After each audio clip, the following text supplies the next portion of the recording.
Bonjour à tous, bonjour aux auditeurs de Radio Zouk Émotion. Nous n'oublions pas que vous êtes sur une web radio TV sur laquelle vous pouvez écouter le meilleur du son tropical et du zouk en particulier. Je suis Pierre Ponrémy. Je suis heureux de vous présenter un format d'émission dédié au coaching de vie. Je vous souhaite la bienvenue sur cette émission qui s'appelle Matin Coaching, destiné à celles et ceux qui désirent découvrir de nouveaux sentiers qui les amènent à la découverte de leur potentiel personnel et à être plus performants dans des domaines de leur vie qu'ils veulent reprendre en main. Pour ces grands débuts, mais qui en réalité ne sont que des petits commencements, nous avons fait appel à un coach de vie avec qui nous parlerons aujourd'hui du temps. Donc, nous traitons de ce sujet avec Jean-Christophe Audebar, un sujet, en tous les cas, que je suis heureux de vous présenter et aussi pour vous présenter notre coach de vie, Jean-Christophe Audebar. Jean-Christophe Audebar. Et merci pour l'invitation, Pierre. C'est un réel plaisir, une joie. Je vais me permettre aujourd'hui encore de vous apporter le maximum d'informations pour que vous puissiez grandir, tels que les arbres. Écoutez, j'espère en tous les cas que je suis déjà assez grand. Mais comme on dit, on n'a jamais fini de grandir, n'est-ce pas? Tout juste. Et donc, aujourd'hui, je suis tout heureux de parler avec vous de cette impression que nous avons de perdre notre temps. C'est même un mystère, le mystère de ce temps perdu qui ne se rattrape jamais. Alors, est-ce que c'est vrai? Est-ce que c'est une vue de l'esprit? Vous allez explorer avec nous pourquoi nous avons cette impression, cette désagréable impression parfois de perdre notre temps. Alors, quelquefois, bien entendu, nous aimons bien rester sans rien faire. On appelle ça le farniente, on appelle ça aussi, comme disent les Anglais, to chill. Hein, ne rien faire. C'est même un courant musical. Je sais pas comment on conjugue ça aujourd'hui, mais en fait, il y a des gens qui trouvent leur compte dans le temps qu'ils perdent ou le temps qu'ils utilisent à ne rien faire. Alors aujourd'hui, je vous remercie encore de nous donner de votre temps, de nous donner de vos connaissances pour comprendre quelle est l'importance du temps dans la vie que nous menons aujourd'hui et quelle perception nous en avons dans notre vie quotidienne. Alors, je me dis que ceux d'entre nous qui n'ont pas expérimenté ce sentiment de confusion, de perte de temps ou de frustration, nous ressentons tous, en tous les cas, à un moment ou à un autre, ce sentiment étrange qui nous donne l'idée que nous avons perdu du temps, nous avons perdu des fois qui nous amène jusqu'à penser que nous avons perdu notre vie, puisque nous avons perdu du temps à des choses que nous n'avons pas su faire, que nous n'avons pas comprises. Et aujourd'hui, le temps semble s'écouler sans projet, sans profit, sans bénéfice apparent. Alors, est-ce que vous voulez nous dire quelque chose à ce sujet? Mais avant de commencer, je voudrais quand même dire pourquoi nous en sommes là. Pourquoi nous en sommes à nous poser ces questions? C'est parce qu'effectivement, ce temps, nous le perdons, mais nous savons que nous n'allons pas le rattraper. Et de notre côté, cela peut découler de multiples facteurs, tels que la manière dont nous utilisons notre temps et dont nous percevons chaque instant de notre vie. Alors, il y en a qui appellent ça la procrastination. C'est l'idée de ne pas pouvoir utiliser son temps dans les meilleures conditions possible, en tous les cas de profit et de bénéfices. Et c'est ce qui est en cause et qui nous donne cette idée que nous gaspillons des heures précieuses dans des activités non productives. Alors, de notre côté, il y a une surcharge d'informations qui nous entoure, qui peut également nous plonger dans un tourbillon où nous peinons à discerner l'essentiel de ce qui peut paraître ardu. Parce qu'il y a tellement de choses à voir que nous avons l'impression que tout est difficile, que tout devient difficile.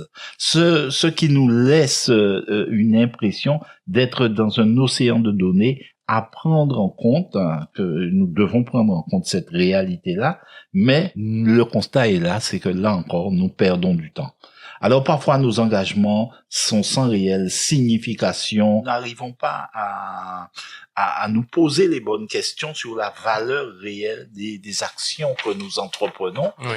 Et donc, l'absence de concentration, d'engagement dans nos activités peut altérer notre perception du temps. Cela le rend donc le temps est élastique et défiant. C'est quand même quelque chose de particulier qui fait que nous avons un manque de clarté sur nos objectifs personnels parfois et que cela peut nous égarer, cela peut nous faire douter de la permanence de nos actions quotidiennes. Donc, lorsque les choses nous semblent dénuées de sens ou que nos actions ne contribuent pas à nos aspirations profondes, le temps semble s'évaporer. C'est difficile. Explorer cette sensation de perte de temps, cela nécessite une introspection pour comprendre nos propres habitudes en priorité et la prise de conscience de ces états qui nous permettent d'œuvrer à la revalorisation de nos instants de vie et à redonner du sens à notre rapport au temps. Alors, c'est un vaste sujet. J'espère que c'est pas trop compliqué pour vous, puisque vous êtes là aujourd'hui avec nous, c'est que vous avez décidé d'affronter la montagne.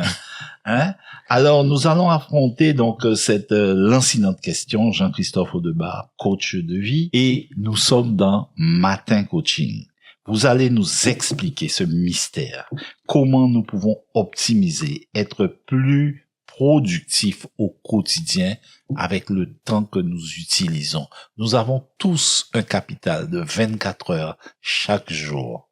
Qu'est-ce que nous en faisons, Jean-Christophe? Qu'en faisons-nous? Que pouvez-vous nous dire? Comment pouvez-vous nous introduire à cette question pour retrouver une maîtrise de notre temps? Nous rappelons que vous êtes coach de vie. Merci Pierre pour cette belle présentation. En fait, ce cadre qui nous permet d'apprécier ce que chacun de nous faisons chaque jour, c'est utiliser le temps. Alors la question aussi, c'est est-ce que nous l'utilisons, et vous l'avez dit, est-ce que nous l'utilisons de la bonne manière qu'il soit, et surtout qu'est-ce que nous en faisons. Et vous venez de le dire, 24 heures. Alors, nous avons chacun sur cette planète. Nous sommes aujourd'hui 8 milliards 100 millions d'humains sur cette planète, et nous avons tous 24 heures. Nous avons en fait 86 400 secondes en capital pour vivre notre journée. Et pourtant, chacun de nous, à un moment de notre vie, nous avons dit, mais j'ai pas le temps. Je ne peux pas te donner ce temps-là. Je ne peux pas faire ceci parce que l'heure est passée. Et pourtant, tout ce que vous semblez exprimer a de l'importance. Et c'est là que nous touchons, en fait, à l'utilisation du temps.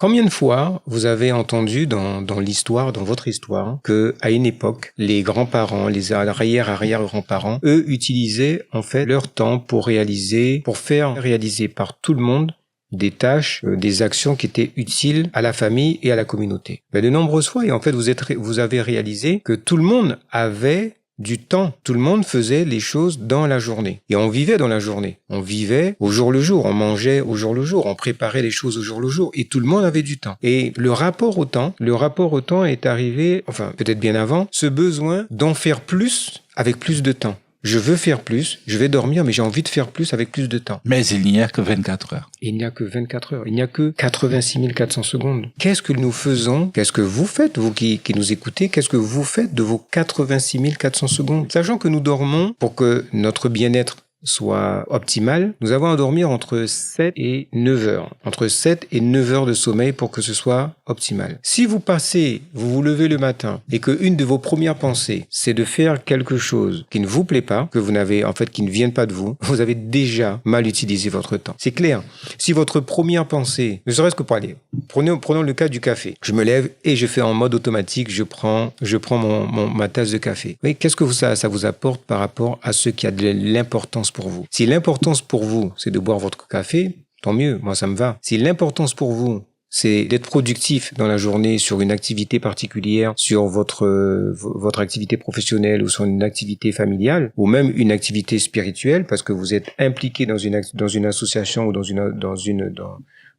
un autre domaine, à vous de vous poser la question si le temps que vous allez prendre pour boire ce café, vous pourriez pas l'utiliser à faire autre chose. En réalité, ce que je suis en train de vous dire, c'est que tous les jours, vous faites des choses qui ne sont pas en lien avec ce qui est important pour vous. C'est pas tant le temps qui vous manque, c'est qu'est-ce que vous faites quand vous avez envie de dire non et que vous dites oui. Est-ce que ça veut dire que nous ne comprenons pas ou que nous ne percevons pas correctement la notion du temps qui passe ou du temps en général? Le but de notre présence sur cette planète, de notre vie, c'est pas tant d'utiliser le temps, c'est de faire ce qui est important pour soi dans ce cadre de temps. Je suis comme vous, c'est pour ça que j'essaie de simplifier pour que vous arriviez à comprendre, vous qui nous écoutez.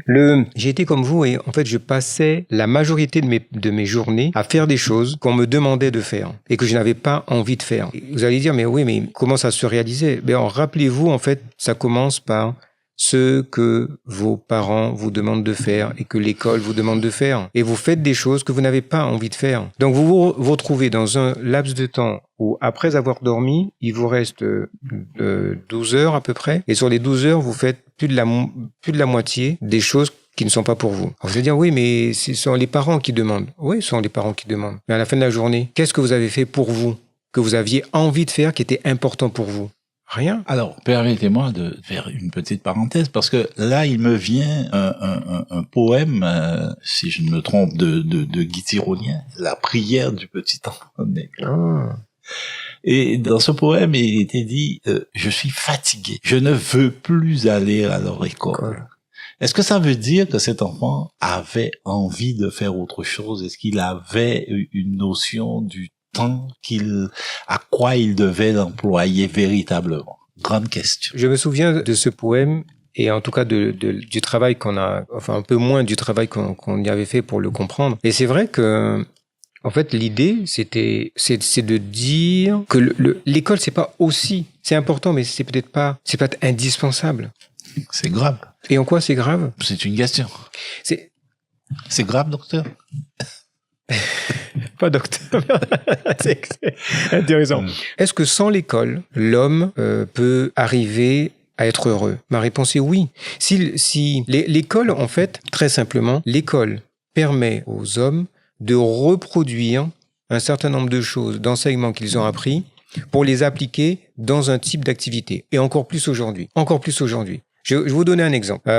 J'ai cru pendant des années que avoir un MBA, c'était la porte ouverte pour devenir un super entrepreneur riche. Je me suis fourvoyé. Ça m'a permis seulement, parce que je me suis battu pour l'avoir, de pouvoir reproduire des notions et des enseignements que j'ai appris dans un cadre qu'on appelle une entreprise ou un groupe, et en plus dans un autre cadre qu'on appelle un département ou une direction ou un service. En plus, avec des hommes qui ont des objectifs, des cadres qui sont bien différents. Donc en fait, vous n'avez pas la possibilité, pour recevoir quoi? Pour recevoir un salaire. À aucun moment, ça vous permet de vivre la vie qui vous inspire, d'aller toucher des personnes. Donc, mettez le temps sur ce qui importe, qui a de la valeur pour vous. Apprenez à dire non. Apprenez à dire non, ça ne me plaît pas, ou ça, je le ferai plus tard. Et mettez du temps, donc utilisez ces 86 400 secondes sur ce qui a de la valeur pour vous. En tout cas, aujourd'hui, je comprends avec mon expérience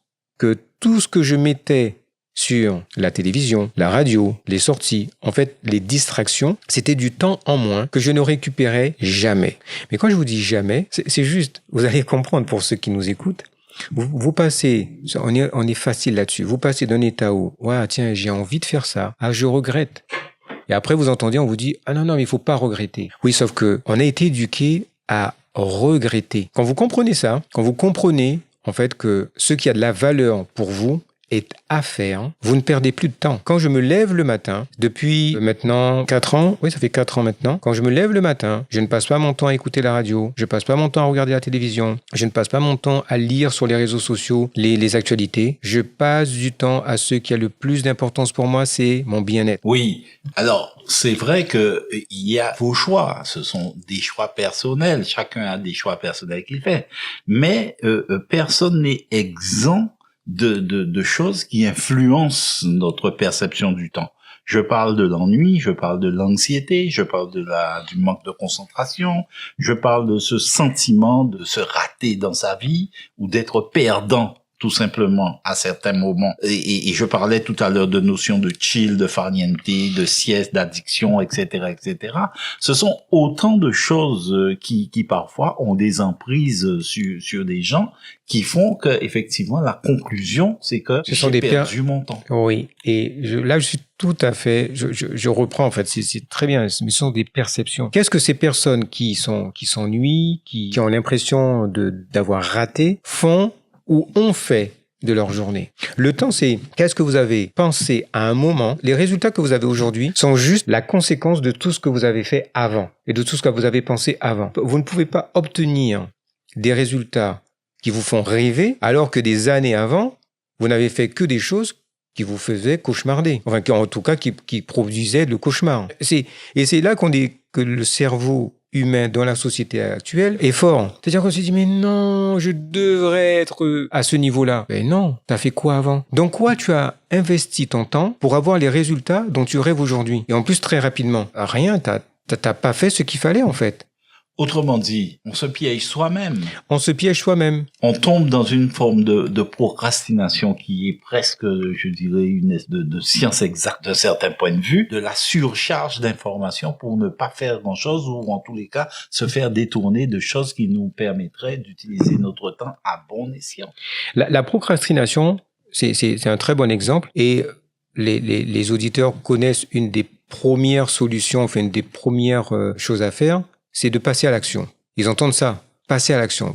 Éviter de procrastiner, passer à l'action. Sauf que certains vous diront, mais moi je bloque parce que je procrastine. Oui, mais quand j'ai envie de passer à l'action, j'ai du mal à être dans l'action. J'ai du mal à même initier l'action. Et en fait, je les comprends. Parce que la procrastination est liée non pas à ce besoin d'agir, mais à ce besoin de spécifier sur quoi je vais agir. Qu'est-ce que je vais faire vraiment qui va me donner de l'énergie. L'homme agit, avec un grand J, il agit quand ça lui parle, quand c'est clair dans son esprit. Moi, ce qui me fait agir, c'est peut-être spécifique, c'est quand c'est clair. Si c'est pas clair, là, j'ai du mal. Je me dis, tiens, qu'est-ce qui se passe? Comment je peux faire? Ou je passe en mode, comme ça peut arriver, putain, j'ai peur. Ah ouais, je vois pas. Et en changeant, en fait, de regard, je disais, tiens, si cette action-là, au lieu de la faire de cette manière, prenons le cas de quelqu'un qui veut être youtubeur. Et ouais, moi je veux être youtubeur. Ok, mais il a du mal à faire des vidéos. Mais je dis, ok, très bien.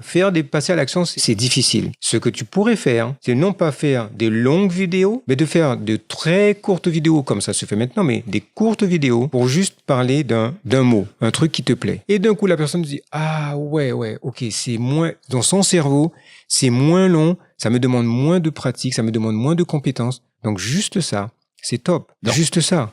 Donc, on s'aperçoit bien que les gens ne connaissent pas les raisons de leur procrastination.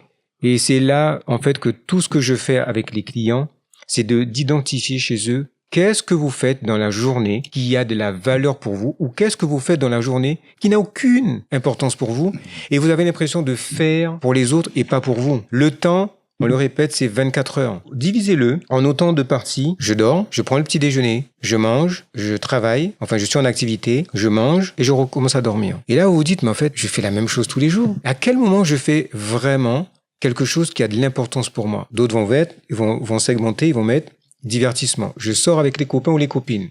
Ok, et ça t'apporte quoi par rapport à ton rêve? Ça t'apporte quoi par rapport à ta famille que tu as envie d'inspirer?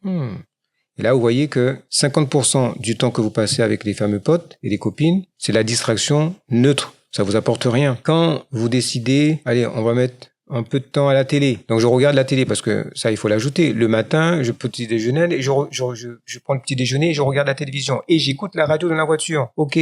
Le soir, je fais la même chose. Et à midi, juste avant de manger ou pendant que je mange avec j'écoute encore la radio. Qu'est-ce que ça vous apporte? Ouais, mais c'est normal, quoi. Je fais ça, mais j'ai toujours l'habitude de le faire. Non, c'est pas tant. Est-ce que tu as l'habitude de le faire? C'est quand vous le faites répéter, qu'est-ce que vous gagnez par rapport à ce qui a de l'importance pour vous, qui a de la valeur pour vous? Quand vous pensez à votre rêve, vous dites, tiens, je rêve d'avoir ce que souvent les gens font, je rêve d'avoir une maison. Je rêve d'avoir une maison. Ils ont le rêve d'avoir une maison, mais qu'est-ce qu'ils font tout le temps pour que cette maison arrive? La maison de leur rêve. Et en fait, les gens, qu'est-ce qu'ils font? Ils font une maison, ils construisent une maison, mais pas la maison de leurs rêves. C'est la maison que leur temps leur a permis de construire. Et donc l'argent qu'ils avaient de disponible. En réalité, ce que vous avez à retenir, vous qui nous écoutez, je suis pas le philosophe de l'époque. Je vous dis juste que le temps que nous avons, il est juste bon. Suffisant. Il est suffisant. 86 400 secondes. Divisé, au lieu de voir le temps en heures, voyez-le en minutes. Une fois que vous le voyez en minutes, voyez-le en secondes. Le temps que j'utilise, je le vois en secondes. Si je vous dis le nombre de choses que j'arrive à faire en quelques secondes, surtout aujourd'hui avec la technologie, ou même sur des pensées, tiens, ok, c'est bon. Et ça va dans le sens de ce que je veux. Deuxième chose, dites non. Des fois, vous dites oui à des choses qui n'ont aucun sens pour vous. Et ça vous amène à procrastiner. Il y a des gens qui viennent me voir, qui me disent, moi, je procrastine. Ok, à quel niveau? Dans tel domaine. Ok, mais la cuisine. Je procrastine sur la cuisine, je fais, mais est-ce que ça vous plaît, la cuisine? Non. Ok. Et qu'est-ce que ça engendre, en fait, chez vous? Ah ben, ça fait que ça crée de la tension chez moi, de la résistance, et des moments, ben, à force, ça me pousse à être désagréable. Ok.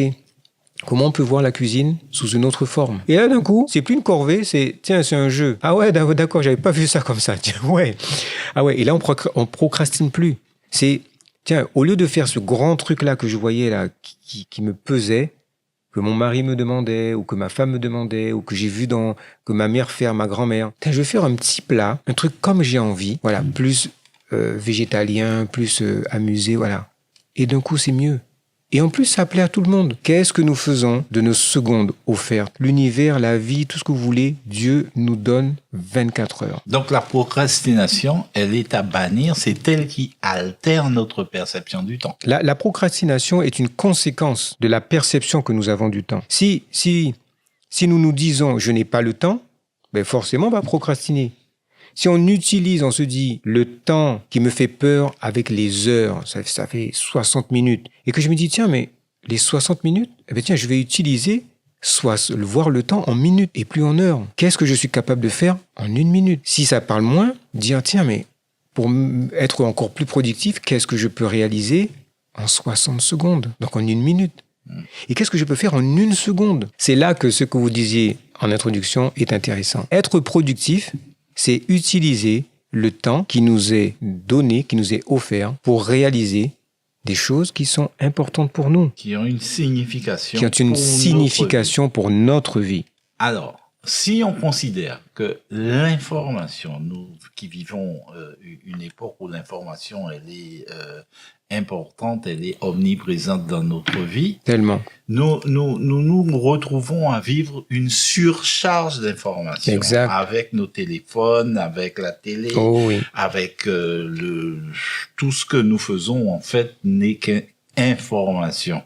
Donc, à un moment, on est submergé par ce flot de surinformation. Est-ce que là encore, il n'y a pas un piège pour justement perdre du temps? Aller sur Internet, naviguer, voir faire le tour du monde. Est-ce qu'une information, quelle qu'elle soit, c'est la question qu'il faut se poser. Est-ce que l'information que je vais prendre, elle va changer la vie de mes rêves? Moi, aujourd'hui, je vous dis, ça fait 4 ans que je ne regarde plus la télévision, sauf pour les matchs de football américain, parce que j'y joue au football américain, c'est un sport que j'aime beaucoup. Et donc, là, c'est la saison. Et en ce moment, je regarde les matchs de football américain le samedi, pas le samedi, le dimanche ou le lundi soir. Mais encore, un match dure 3 heures. Vous pensez que je vais passer 3 heures? Non, mon heure a de la valeur. Donc, je choisis qu'est-ce que j'ai fait avant pour que je puisse avoir la récompense de passer du temps sur 3 heures où je vais regarder du football américain et qui ne va pas me rapporter. Donc parfois, je me dis, il n'y a pas de récompense, Jean-Christophe, donc pas de match, ou je regarde le match, mais je ne fais qu'un quart de temps, puisque c'est 4 quarts temps, je regarde qu'un quart de temps, basta. Et on prendra les résultats demain matin. D'accord. Quelle est la récompense que vous offrez pour avoir des résultats? Offrez-vous de la discipline. Qu'est-ce que je fais en 1 seconde? Qu'est-ce que je fais en 1 minute? Qu'est-ce que je fais en 1 heure? Qu'est-ce que je fais pour moi, de manière très illustrative? Quand on passe du temps à raconter des histoires, à critiquer les autres, allez, on fait tout ça. T'as vu sa tête un peu? Non mais l'autre, il n'a pas compris comment on voulait travailler. Le client, là, il nous a pas payé. Ça apporte quoi? C'est quoi la solution? C'est quoi la discussion, l'échange qui fait que ça crée en fait une solution, une progression pour vous emmener vers la vie de vos rêves, de votre rêve? La vie que, quand vous y pensez, c'est fluide, c'est léger. Posez-vous la question, qu'est-ce que vous avez envie de faire de la minute qui est là? Même en m'écoutant, en nous écoutant, Pierre et moi. Vous nous écoutez et dites-vous, tiens, dans cette minute-là, tiens, je vous apporte de la valeur là. Tiens, dans cette minute-là, prenez, top chrono, on y va, 1 minute. En 1 minute, qu'est-ce que vous avez enregistré, vous avez compris et que vous allez mettre en pratique pour changer la manière dont vous vivez, où vous vous plaignez, où vous êtes tout le temps en train de demander, de réclamer, de ne pas comprendre. Jean, qu'est-ce que vous allez en faire pour que dans 1 mois, vous puissiez être fiers de vous? C'est ça la valeur du temps. Donc, Jean-Christophe, vous nous dites très clairement que vivre ou le temps que nous consacrons à notre vie, en fait, c'est presque un art de vivre. C'est nous qui intégrons les choses d'une certaine façon pour que notre vie soit agréable au moment présent, au moment où nous y pensons. Je vais vous donner, c'est tellement juste ce que vous dites. Je vais vous donner en fait ce que mon mentor en finance, en argent et finance dit. Et écoutez bien, ça vient de me venir, là je l'ai trouvé. Il parle de l'argent et du temps. Il dit pour gagner, il faut apprendre à donner. 1, l'argent. 2, la connaissance. 3, le temps. Bien. Je ne suis pas étonné que vous... C'est bien, c'est que ça me parle.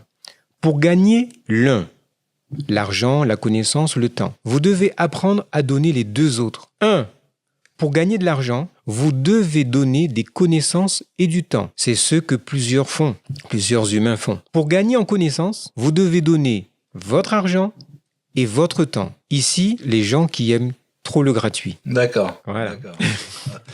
En 3, pour gagner en temps, vous devez apprendre à donner des connaissances et votre argent, c'est ce que font les riches. Quand il m'a dit ça, il n'a pas fini. Il a dit, qu'avez-vous choisi de donner? Et enfin, que poursuivez-vous en réalité dans votre vie? Ce que je vous disais tout à l'heure. Quand il m'a dit ça, j'ai pris une claque. Je comprends. Donc, en fait, il s'agit quand même donc de définir, de connaître, en fait, les paramètres de gestion du temps qui font qu'effectivement, les résultats seront à la sortie au moment où nous ferons des comptes.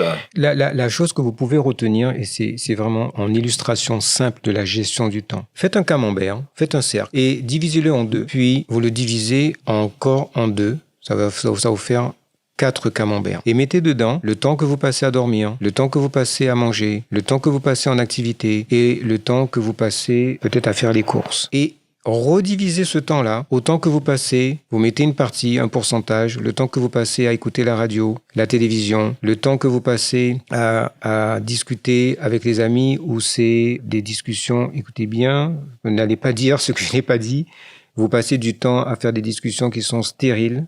Ajoutez-y le temps que vous passez au supermarché, le temps que vous passez dans les boutiques à juste regarder et peut-être à acheter. Et ajoutez-y tout ce que vous faites là et qui vous donne un peu ce sentiment de « Ah ouais, tiens, je suis en train de découvrir ça. Ouais, ça me met à l'aise ou j'ai un peu honte de ça. » Que ça vous mette à l'aise ou pas, genre que vous aimez sortir le samedi soir, vous aimez sortir mettez ce temps-là. Et quand vous le cumulez, ça c'est juste, ce camembert-là, c'est juste une journée. Quand vous allez le cumuler à la semaine, sur 7 jours, sur 6 jours, le 7e, normalement, avec toutes les croyances que nous avons, judéo-chrétiennes et autres, vous allez dire non, mais c'est cool. Judéo-chrétienne ou pas, parce que ça peut être aussi en dehors. Et vous dites, ok, je vais me reposer. Vous allez voir que même ce jour où vous, soi-disant, vous chillez, faites le camembert. Je chill. Et mettez en fait ce que vous faites quand vous chillez. Quand vous agrégez, en fait, vous faites la somme de tous ces temps-là, que vous multipliez ça par le mois, par l'année, ben vous dites, en fait, j'ai perdu du temps. C'est là que vous voyez la valeur de la phrase. J'ai perdu du temps. Pas j'ai perdu du temps, simplement. J'ai perdu du temps parce que votre cerveau vous dit par rapport à ce qui a de la valeur pour toi. Quel est le truc qui était vraiment important pour toi? Si votre famille, ça a de la valeur, mettez-y du temps. Si vous aimez votre femme, si vous aimez votre homme, mettez-y du temps. Ça veut dire que mettez tout ce que vous avez dans les tripes pour lui apporter de la valeur. Je vais vous expliquer ce que j'appelle de la valeur, pas la valeur que vous entendez sur les réseaux. Un diamant, vous savez ce que c'est? Un diamant, ça se trouve dans la terre. C'est un produit de la création, un produit naturel. Il a de la valeur comment? Il a de la valeur quand on on le saisit, il est brut. Il a une grande valeur, mais il a encore plus de valeur quand on le taille, quand on l'affine, quand on le peaufine. Mais le temps, pour ceux qui ont de l'importance pour vous, vous devez faire la même chose. Et si je prends le cas de, vous dites, j'aime mon mari. Ok, t'aimes ton mari. Tu fais quoi pour lui chaque jour? Est-ce que tu prends le temps, au lieu de discuter avec tes copines, de lui envoyer un SMS, de lui envoyer un WhatsApp, de lui envoyer un télégramme, de lui dire, tiens, je pense à toi, mais je pense pas à toi parce que je pense à toi. Je pense à toi parce que je suis en train de me dire que tu m'as fait grandir ou quand tu m'as dit je t'aime hier soir. D'un coup, ça a touché quelque chose en moi. Je me dis, tiens, je vais être meilleur avec toi. Je vais être meilleur avec les enfants. C'est ça, gagner, œuvrer pour le temps, pour vos rêves. Aujourd'hui, je vais vous parler du temps encore. Il y a des gens qui se disent, j'ai plus le temps parce que j'ai passé l'âge de rêver. J'ai passé l'âge de changer ma vie. Détrompez-vous. Je vous répète, la source, la création, l'univers vous a donné du temps et jusqu'au dernier souffle de votre vie. Vous avez à utiliser le temps pour changer votre vie. C'est pas un discours de motivation que je vous fais. C'est que je vous fais prendre conscience que le temps a une valeur, non pas pour les autres, mais pour vous. Que voulez-vous faire de votre temps tant que vous vivez? Posez-vous la question, qu'est-ce que vous voulez vraiment pour vous? Et je vous le répète, si vous aimez les voitures, très simple, on va utiliser des choses que vous comprenez bien. Quand vous êtes sur les réseaux, vous voyez des gens sur TikTok. Ouais, alors TikTok, c'est le summum, là, le truc où on voit tout et n'importe quoi. Tout et n'importe quoi. Et justement, mais là où les gens excellent dans le tout et n'importe quoi, ça ne devient pas du n'importe quoi. Pourquoi? Parce que vous y êtes.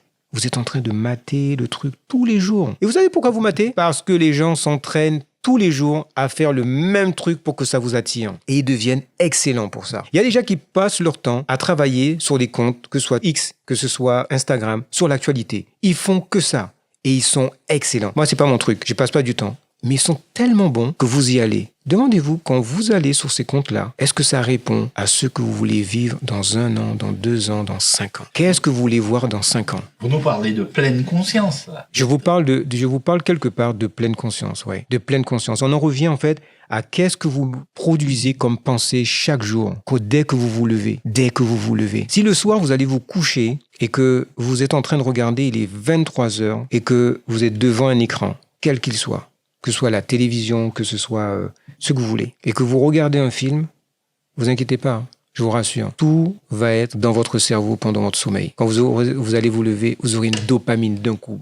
Ça va vous exciter, vous serez bien. Et puis, une fois que ça va chuter, parce que vous n'avez produit aucune pensée en lien à ce que vous avez fait la veille, qui est en lien avec votre rêve, vous allez retomber dans les choses habituelles. Est-ce qu'il y a des techniques qui nous permettent de vivre pleinement chaque instant de notre vie? Changez vos habitudes. Parce qu'une habitude, elle est consciente ou inconsciente, mais bien souvent, elles sont inconscientes. Eh ouais, c'est pour ça qu'il est important de changer ses habitudes. J'ai une amie coach qui dit un truc que j'aime beaucoup.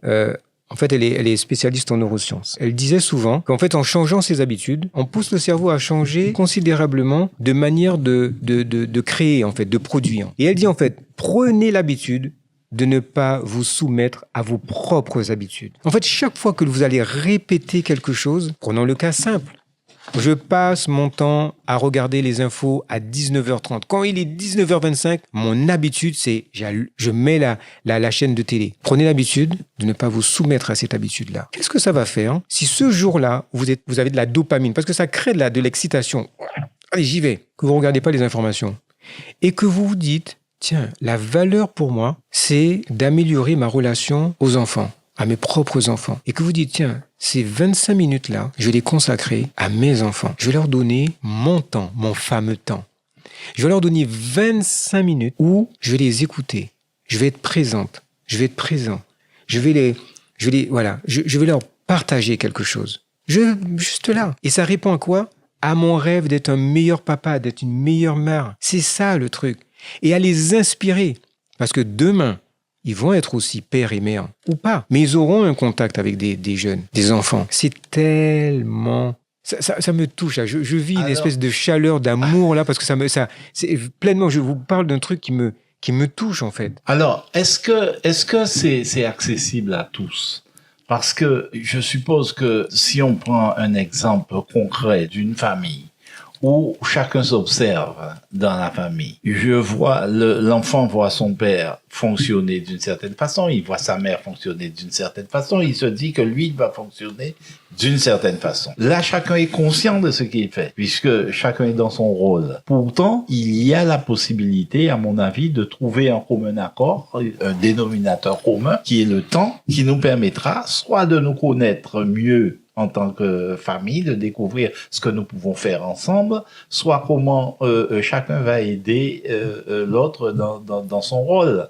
Donc, on prend pleinement conscience que le temps que nous passons ensemble est plus important que tout le reste pour pouvoir effectivement s'apporter des choses les uns aux autres. Exact. C'est tellement juste que je vais prendre un exemple concret pour montrer ce qu'est la pleine conscience et aider chacun. Ilan est avec nous et il est là, fait en fait que la réalisation de cette émission soit excellente et merci à lui. S'il passe du temps avec nous en disant ouais, je les écoute, je suis là que pour faire que ça se passe très bien dans mon domaine, il perd du temps. Mais lui, il va penser qu'il gagne du temps parce qu'il fait ce qu'il aime. Mais s'il est en pleine conscience, il va se dire tiens, non seulement je fais ce que j'aime, mais en plus, qu'est-ce que je retire d'un mot, d'une phrase, d'une attitude même? Il n'est pas obligé de tout apprécier. Qu'est-ce que j'ai fait de ce temps-là pour que je devienne encore meilleur dans ce que je fais aujourd'hui et qui va me rendre meilleur dans 1 an, dans 5 ans? Souvent, on revient sur l'ennui. Prenons le cas de l'activité professionnelle. Ils vous disent, j'étais à une réunion, j'ai perdu du temps.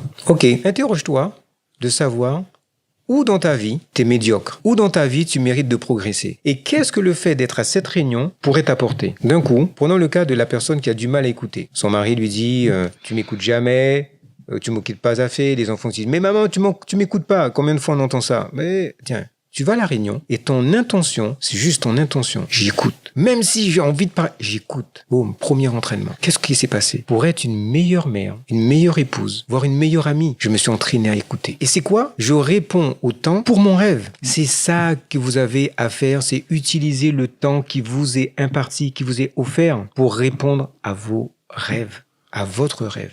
Est-ce qu'il y a des exercices spécifiques qui permettent à tout un chacun de pratiquer la pleine conscience ou vivre chaque instant de sa vie? Est-ce qu'on peut rester concentré sur ça? Excellent, j'aime ça, la concentration. Non, mais c'est excellent.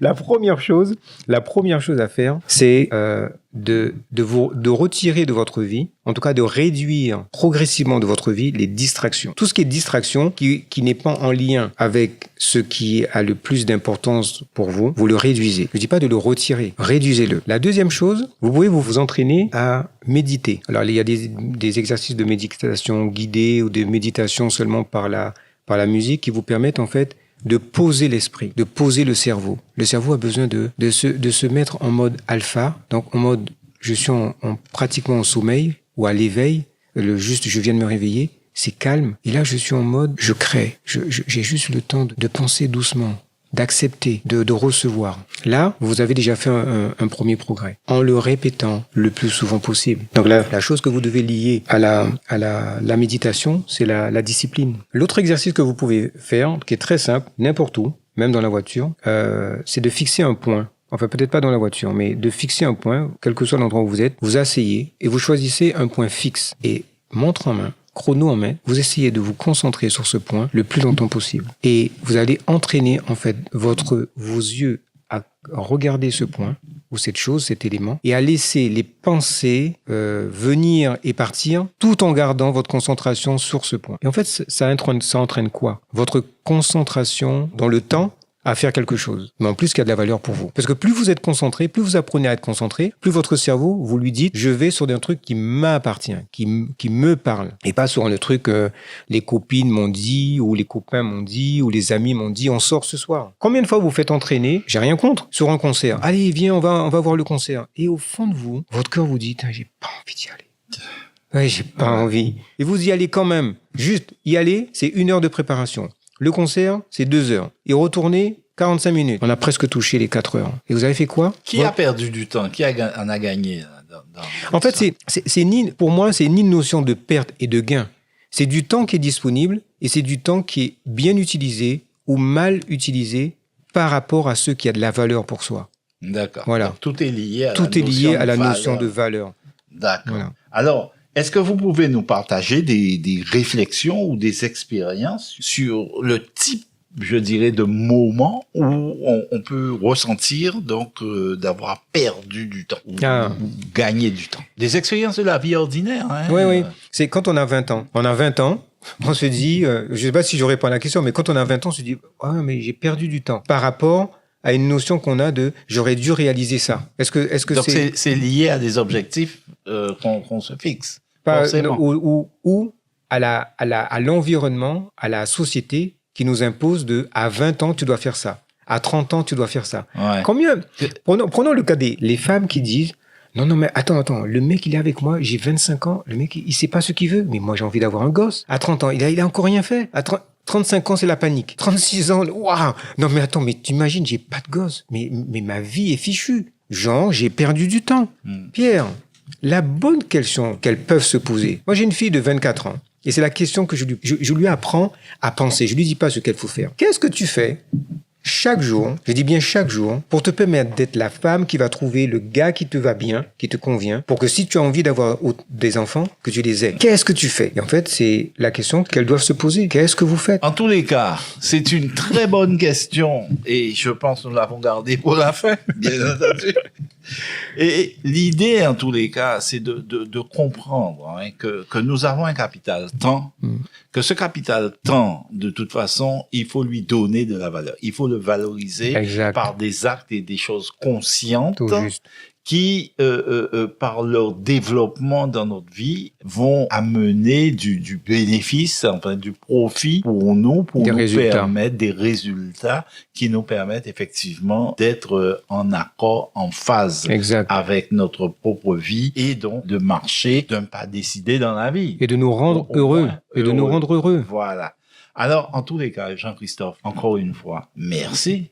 C'est moi. Est-ce merci que c'est suffisant? Merci pour l'invitation et si vous avez retenu une chose, envoyez un message à Pierre pour lui dire voilà, j'ai retenu une chose de cet échange-là et ça me fait grandir. Et n'oubliez pas que tout ça se passe sur Radio Zouk Émotion. Merci Jean-Christophe et je crois que il y a encore du lot qui nous attend puisque nous allons très certainement avoir d'autres sujets à traiter. Je vous remercie pour cette journée, je vous remercie pour toute cette connaissance, je vous remercie pour cette énergie et je crois que c'est nos auditeurs qui en profitent. Profitez-en bien. À bientôt.